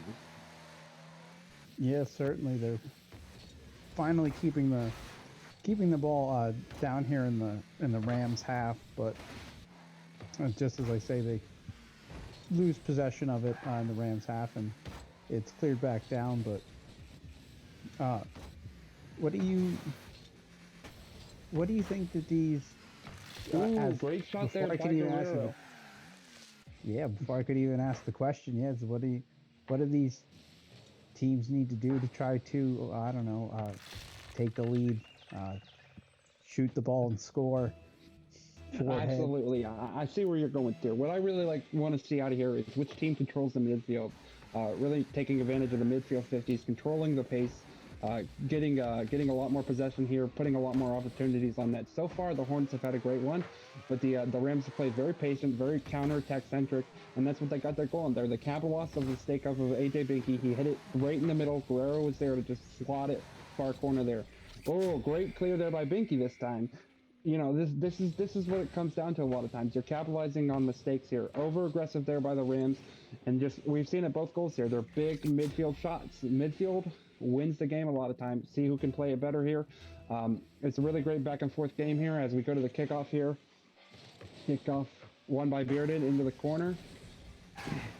Cut off by Sling. Going up in the air. We saw he's very dangerous in the air that we saw last week. AJ here. AJ has great flicks, so watch out for this all game. His flicks are kind of crazy. Sometimes, you know, he gets a lot of power with that flat car, so he's going to be looking for a lot of flicks here. Cut off there by Bearded. AJ going up for it. Looking for a pass middle here. Cut off by Sling. Bearded. Looking to go on defense. Sling putting it over top of his head. Bearded up for it. Ooh. Puts it there. AJ's there. Lucky. He puts it right in front of his goal. Risky save right there. Yeah, certainly that wasn't definitely wasn't the way you'd necessarily want to save that ball, but starting to see more opportunities now is that's just going to fall right in. Wow. Yeah, I mean, another Sling. I mean, this is we saw it on the other end. I got Monkey that AJ was sitting right there, but clearing it off that back wall into the middle, it's very dangerous for your team. Putting your team in a bad place. Guerrero there was very stationary, didn't have a lot of momentum, so it's going to be a very difficult save for him to get up to it in time. It just went in there for AJ. As we're coming off the kickoff here, the Rams look to take control. Going up the back wall here, you know, doing a little dance with Bearded, bounce straight down. Sling is there for the clear. Into the corner, AJ popping it up onto the sidewall. Looking for another touch, cut off by Guerrero. Missed by Guerrero. Sling here, looking to take control here. Got a 2v1 here. Ooh, look for a shot on net, missed it here. Look for the corner boost. Cut off by Guerrero here. Oh, great bump there by Sling, but Guerrero's not going to be rare for it. Yeah, it's really just been very counterattacky. Sling standing there, getting the save on that one. But it's been a lot, yeah, definitely a lot more of a counterattack game from both teams, rather than establishing some pressure, getting some boost steals, and trying to pin them underneath the net. Haven't seen much of that. As that was almost a fantastic shot from Guerrero right there, just off the crossbar. Absolutely, I agree with you. A lot of counterattacks here, which is, you know, surprising here for me. You know, this is a higher salary. So you think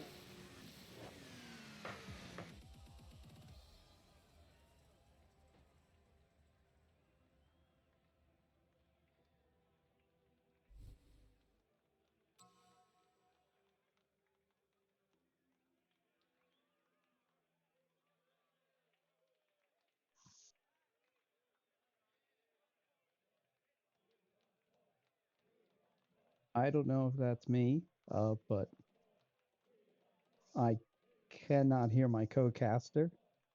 All right. Well, that's no problem there. As the Yeah, that was the Hornets taking that one 2-1, I believe it was. Luckily, the lobbies are still messed up, so I do not have the score. I do believe that's what it was, though. As we will head into game 2 here, the Rams definitely need to try to find a way to put that ball in the net. Plenty of shots that just right off the crossbar, and uh, just right to the either side of the net that just should have been in, should have given them a lead and given them a win in that game. But they have another opportunity here in game 2 to try to fix that. Is off the kickoff. Bearded tries to send it towards net. Comes out into the middle, and AJ sends it into the corner and decides to retreat. Gara with a miss. Ball still just bouncing there in the corner. Sling up, knocking it away from the goal mouth there. Bearded puts it up, takes a shot, sends it high off the backboard. And AJ with the shot, bar down on that one, giving the Hornets an early lead. You hear me? Hello? Yes. Oh, yes. Right. Welcome back. Oh, sorry about that. Little technical difficulties. Great shot there from AJ. Really taking advantage. Bearded, he saw the defense was stationary. He puts the ball high off the backboard, and AJ's there to finish it. A lot of stationary defense here from the Rams, putting them in bad positions on defense, not allowing them to have momentum going into these saves if they can't even make them. I really need to look for them to play the back wall a little bit more here, as the Hornets are getting aggressive, setting stuff high up off the backboard. Yeah, definitely. That was just another shot, just a little bit wide. I was saying in between games that was a problem of the Rams that they need to try to fix, is that just that last touch, the finishing touch of just having I don't know, at least 2 or 3 shots that they put either off the crossbar or just a little bit wide on the backboard that they easily could have had as goals, as Sling turns away a top corner shot there. Absolutely, I couldn't agree with you more. In my 1 minute rant of me not knowing that I wasn't talking to everyone, I said about the exact same thing. So I couldn't agree with you more there, Blaia. Yeah, certainly is.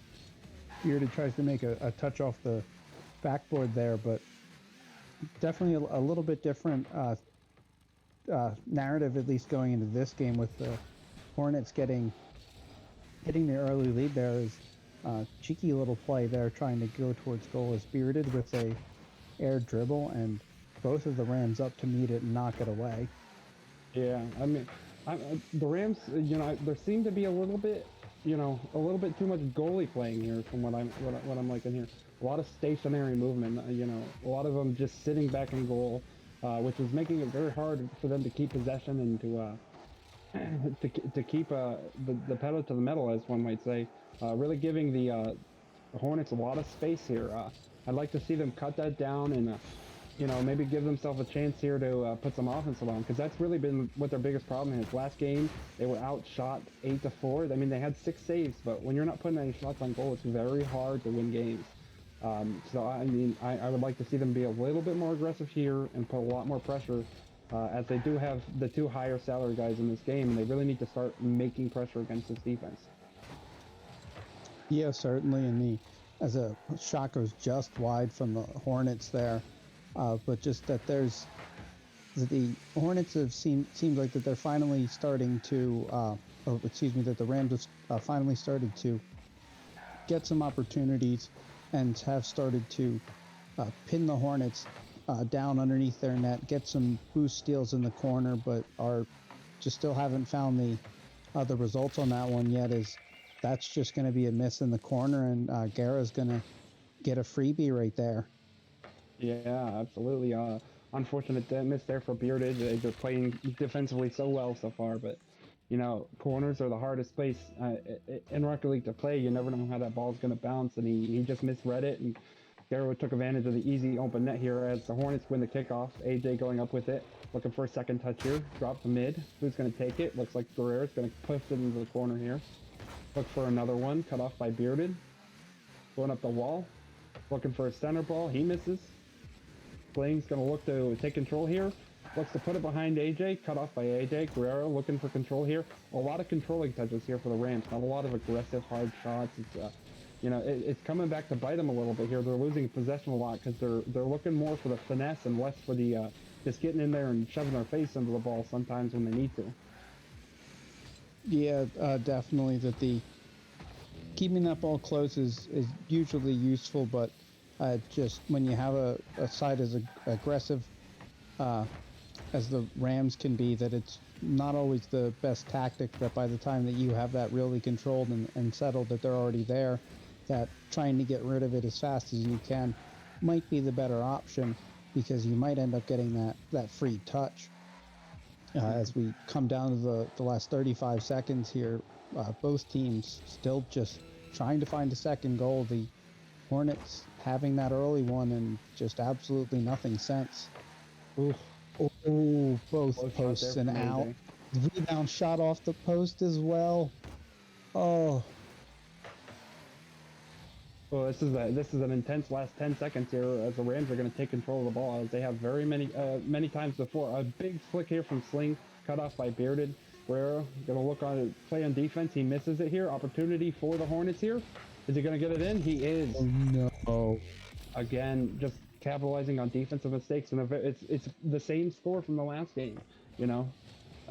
Very similar numbers. Rams again getting outshot 6-10 here. Just not being as aggressive on defense, really, and that's what it is that the Hornets are just getting more opportunities, and averaging 4 more shots, you're more likely to have, they just get an extra goal a game here, because the Rams, they haven't been as aggressive as they needed to be.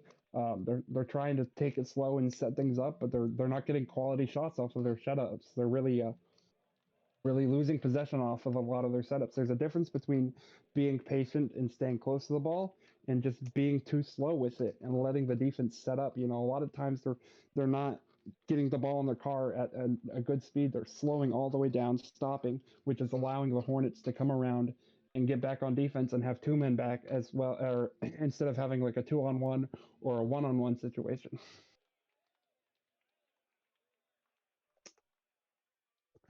Oh, sorry. Excuse me. I think we have uh, we have 2 players here who are having some server connection issues, so we might be having a technical break here. I'm in a discussion right now. I do apologize. Alrighty, thanks for letting me know here. Yeah. Go ahead and let me know. In the meantime,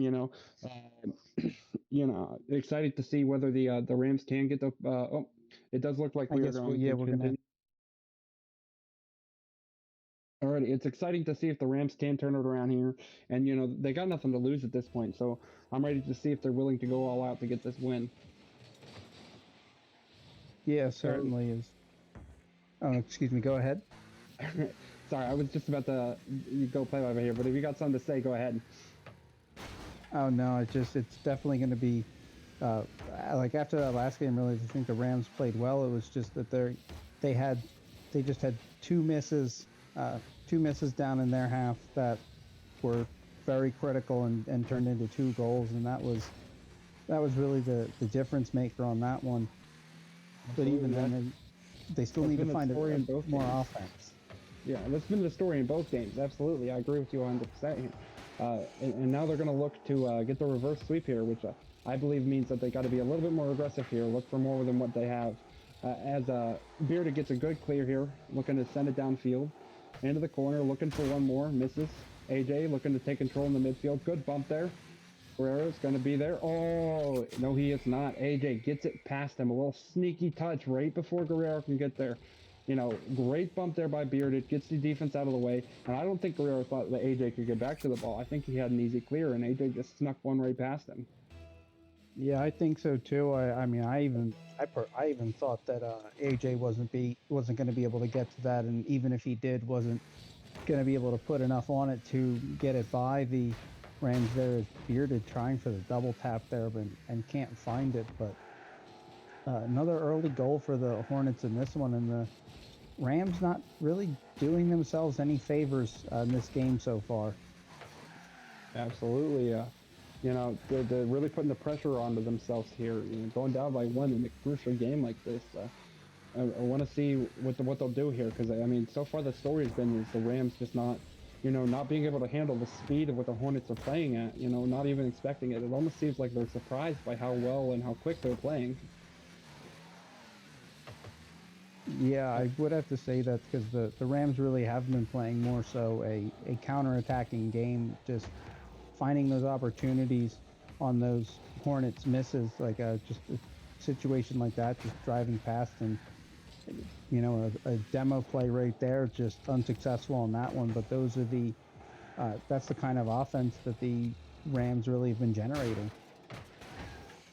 Yeah, not a whole lot of, you know, just peppering the backboard here. Not, you know, really trying to find quality, but not being able to find it. Not really looking for quantity, as the Hornets have just been putting whatever they can at the backboard. Really trying to find nets through volume, less through quality.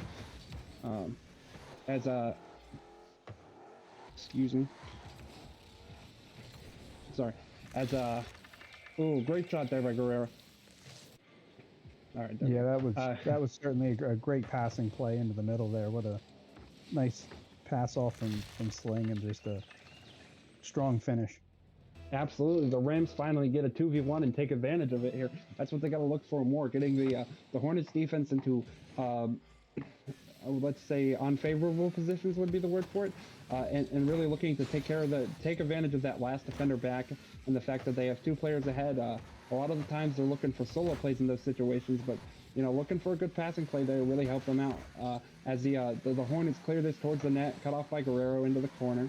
Bearded looking maybe to pass it. Nope. AJ's there. Going up in the air with it, taking it off the backboard, cut off by Guerrero. Bearded back into the corner here. A lot of pressure being put on here by the Hornets. Really trying to drain the boost of the Rams here, grabbing corner boosts as they go. As the Rams here now looking to counterattack, all cut off by AJ. Oh. Ooh. Oh no. Communication is killing the Rams right now. A lot of double commits on defense. They're really scrambling to get the ball out of their own half here. Guerrero just, what is he doing there? You know, are they not in VC together? It's just an unfortunate touch, bumping his teammate. The ball runs into his teammate afterwards and rolls into their net. They got to be kicking themselves after that one. Yeah, that's certainly unfortunate, and definitely not the kind of goal you can be giving up in a game like this. That's tough to come back from, but they usually do. They're a counter-attacking team, and they have one right there. It won't take long for them to prove me wrong. Absolutely, a good long bomb here for Sling, and then he goes for the bunts, gets Bearded out of position, forces him to panic, and it just puts it in and ties this game back up. I mean, that's a great way to recover from that mistake that they just made, really not letting it affect them. At this point, they can just put it behind them and forget it ever happened. As Sling looks for the air dribble here, looking for another one on net, going for the double. Oh my gosh. Oh! Hey, I think AJ felt bad about what they did before, and he just said, I'll get one back for you boys. What a great shot here by Sling. I mean, I think AJ didn't even expect them to get that double tap right there, and was just in an unfortunate position.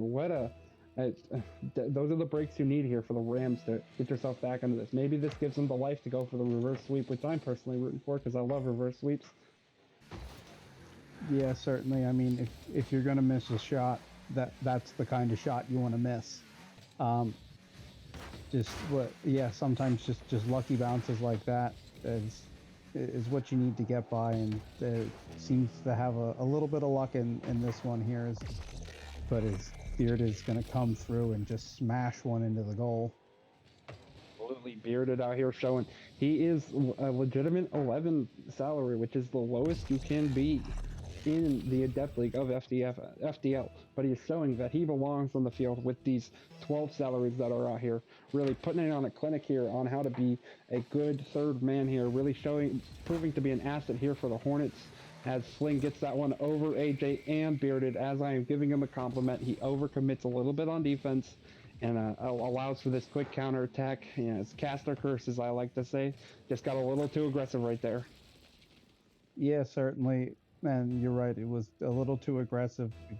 The first man in play, I wasn't going to be able to get to that ball for a 50, and Bearded was definitely just cheating a little too far up to realistically react to that one in a timely manner to really make a play on that one.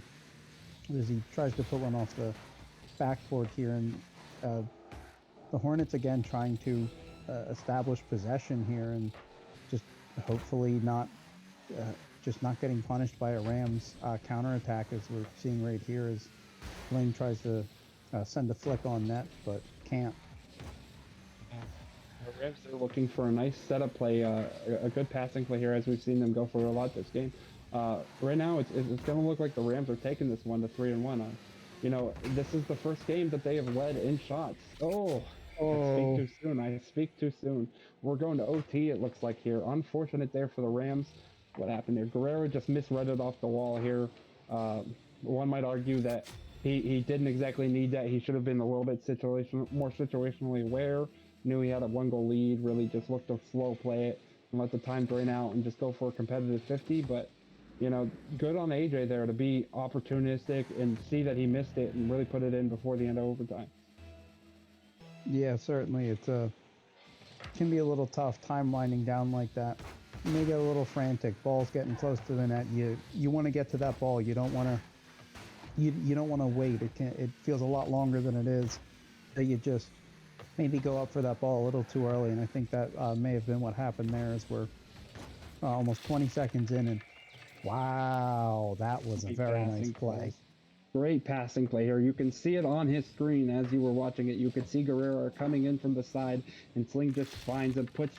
I do believe, it was Bearded in a terrible situation right there trying to cover 2-on-1s. And, that happened a couple times there for the Rams. I think that was the big difference in this game is that they went for a couple more passing plays in those 1v2 or 2v1 situations as deadlocked on shots here.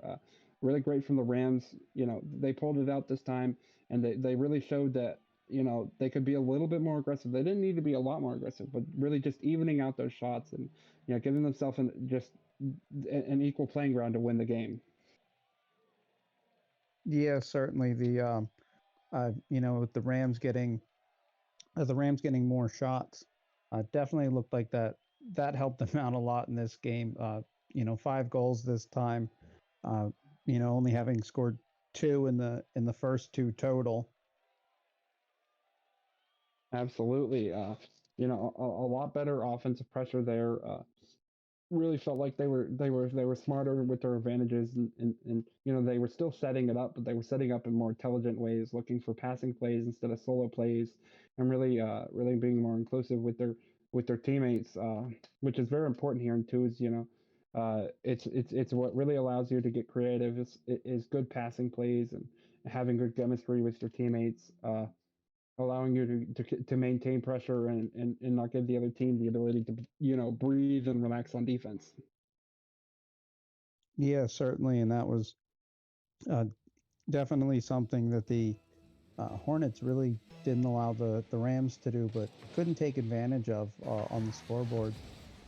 As AJ has a cheeky little flick here 4 seconds in to give the Hornets the lead. Absolutely.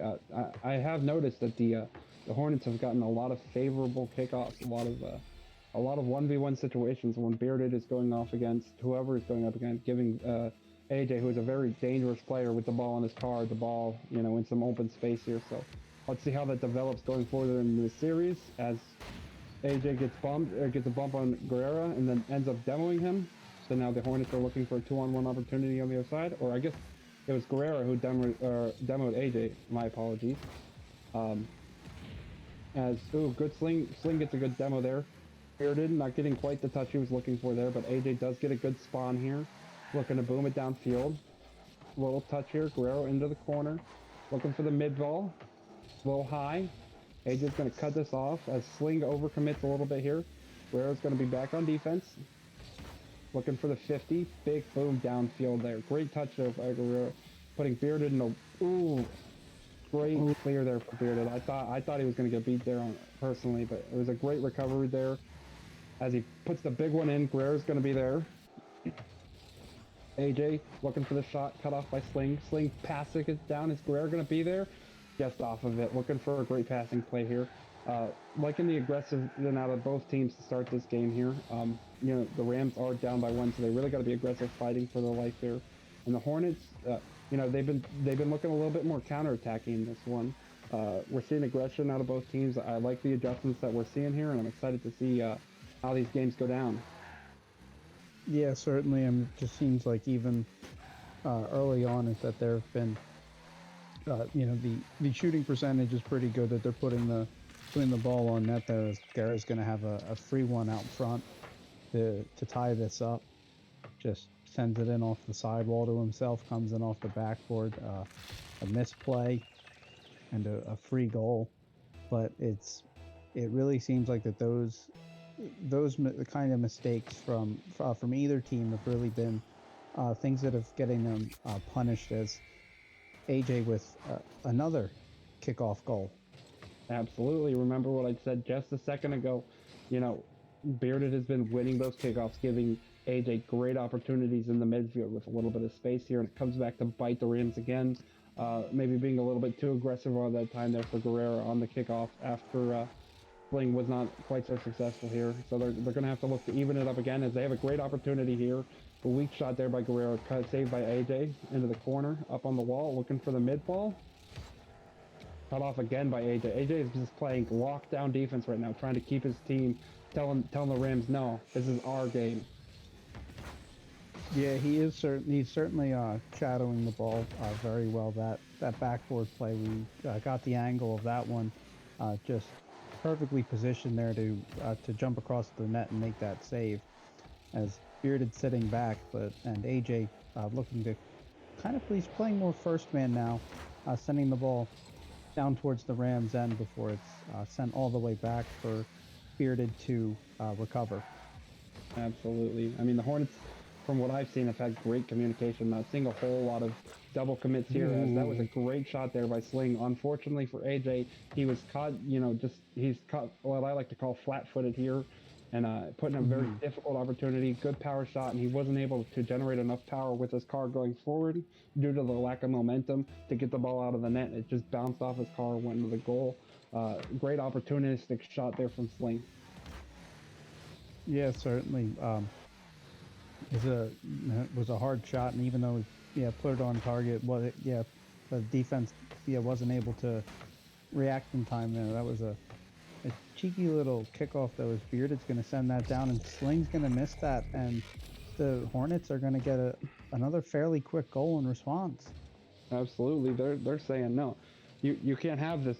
We want our lead. Every time that the Rams have scored, the Hornets have scored right afterwards. Whether it be a quick kickoff goal or right there a good long shot there, and Sling just messed up the save on the back with being a little bit over aggressive on his rotation here. But the Hornets are not, they want this lead. They're not letting the Rams get comfortable with a tie game, looking to go to overtime, maybe take it to the end. As AJ again there, playing in the corner. Corner plays are what kill a lot of players in this game, because you never know what's going to happen here. A weird bounce right over Sling, and AJ gets the read and puts it in the back of the net here. Hornets looking to run away with this one. Yeah, certainly. I mean, balls in the corner are definitely some of the tougher reads. Almost a kickoff goal there for the Rams. Just rolls up the sidewall a little bit, trying to put one on, and it's turned away by AJ. But it's certainly been tough for the Rams. That the responses of the Hornets makes it very difficult. It looked like a little bit of miscommunication, and Bearded is able to just smash that. Yeah, it's been happening all series for the Rams here. Just we saw it on the own goal a couple games back, where they're just running into each other, not communicating who's got the clear, who's doing what here. And it's really been costing them in this series, as that gives the Hornets a good 3-goal cushion here, and they're really looking to put it home here. The Rams are going to have to get real aggressive here if they want to come back in this one. Yeah, certainly. I mean, you need a couple quick ones, and that's definitely the way to start. You can only get them one at a time. Absolutely. Getting them as soon as possible is the best thing to do. Absolutely, giving you more time. It looked like Beard got a little lost in the back of the net there. I'm not sure exactly what happened, but Sling took advantage right there. A lot of timely shooting out of him this game.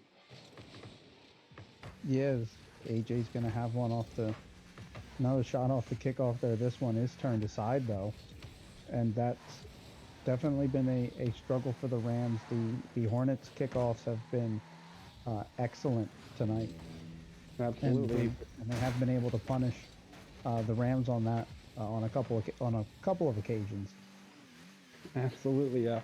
You know, right there, Guerrero just played in net after the kickoff there. Fool me once, shame on you. Fool me twice, shame on me. A little situation right there. You know, having to learn from their mistakes. Uh, you know, and they were lucky there that they played it the correct way and didn't get another one put in on them as they look to tie up this tie up this series and tie up this game. With 30 seconds left here, Sling's gonna look to put one on net. Big clear here by Bearded, draining precious seconds off of this clock here. AJ looking to take control here. Little touch here. Maybe going to put a shot on net here. Tough situation here for Sling. Good clear here as time ticks off this clock. Every second it's in their half is another second that they're not going to be able to score here. As it looks like they are not going to be able to take it home here. The Hornets are going to take this one 3-1 here. Great fought battle here by the Rams trying to battle back, but just too many mistakes, too many miscommunications here for the Rams to go ahead and take this one. As the Hornets, you know, they stole a game here. They stole a series here for the Rams. Absolutely fantastic for the Hornets. You know, at a salary disadvantage, but they didn't let it get them down. You know, really took the Rams to town here a little bit, being far more aggressive in my opinion. And I believe that's what led them to win the game.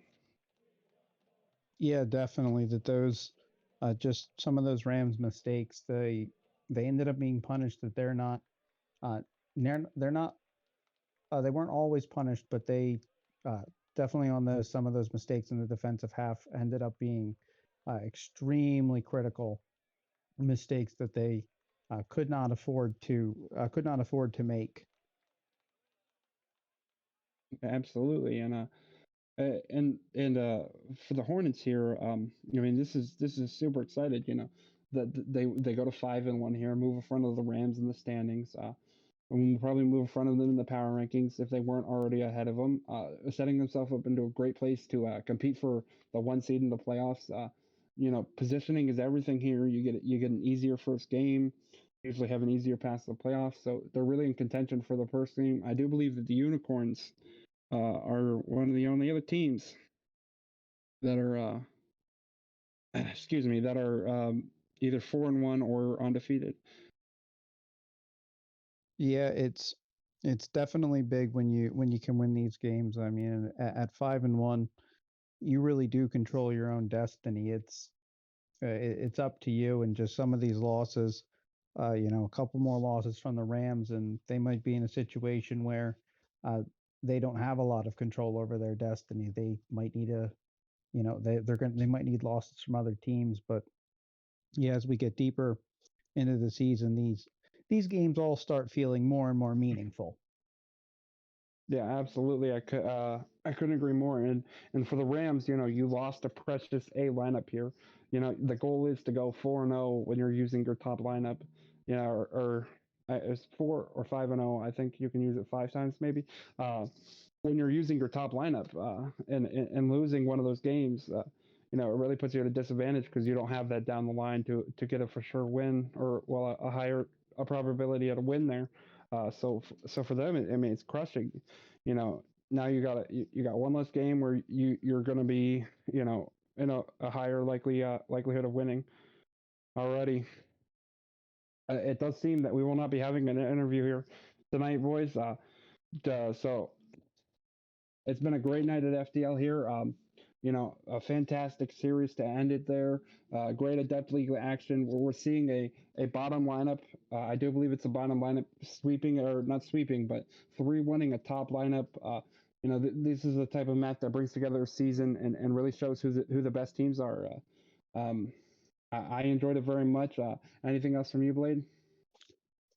No, I mean, I had fun. I think that was a great series. All those games were very competitive, and I think that's all I can ask really is good competitive games. I think we had a great night of Rocket League. Absolutely. We're excited to bring you another night tomorrow and Sunday. We're going to go ahead and sign up for FPL here. Have a great night, everybody.